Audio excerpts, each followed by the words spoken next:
My background was in supply. I did a lot of work with supply businesses for about 8 years, and before that, when I was a kid, I worked with a guy that we built boats and we mended and made nets, so I had a history of it all the way back to when I was 11 or 12 years old. I'd always wanted to work at the museum. Ever since it had opened back in 1975 and it was on Turner Street, I would go in there, to look at the magazines and look at some of the books and look at the aquaria they had, the fish that they had. And I said, that'd be cool just to do that, for a few weeks until I find something. So I came to work on grant money, not expecting to be here very long.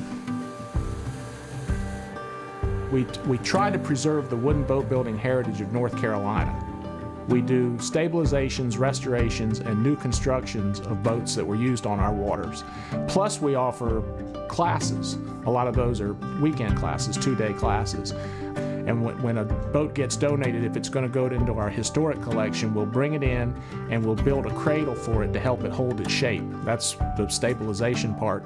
And then a lot of times we'll take the lines, the dimensions off of it so we can draw blueprints for historic purposes. Sometimes, like if we have a boat that's, we don't have another one like it, that one will go into the historic collection as is, and we usually don't restore it. If we get a multiple of that boat, then we'll do restoration to it. And sometimes if we have a lot of them, like the spritzel skiffs, like the one that's on the museum logo, we'll have a fleet of working boats. We've got like 5 spritzels we have in the water, so we can use those to take people for sailboat rides, and we also have classes where people can come learn how to sail those boats. The volunteers, there are 2 of us on the staff over here, and then we have about 30 volunteers on the floor and about 5 up in the model shop. A lot of the volunteers just had a love of boats, and they obviously weren't, none of them, I don't believe, was actually building boats for a living. The project that I really enjoyed the most was a few years ago when we did the landing craft, the Higgins boat. It was the same type of boat that was used on the Normandy invasion. If you've seen the movie Saving Private Ryan, those were those landing craft going in. That was a landing craft that was actually made out of mahogany.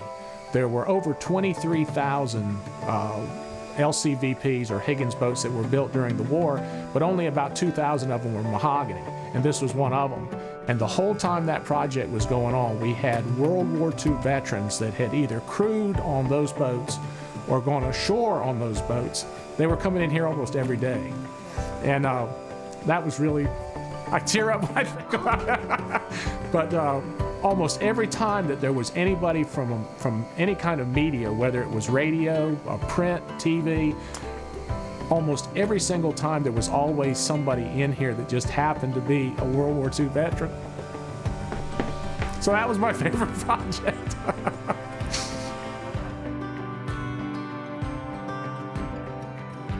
This place is a special place. The whole museum is a special place. It really is. I mean, like I said, I've been here for 28 years, but I've been around since it started back in the mid-'70s when they had the grand opening across the street.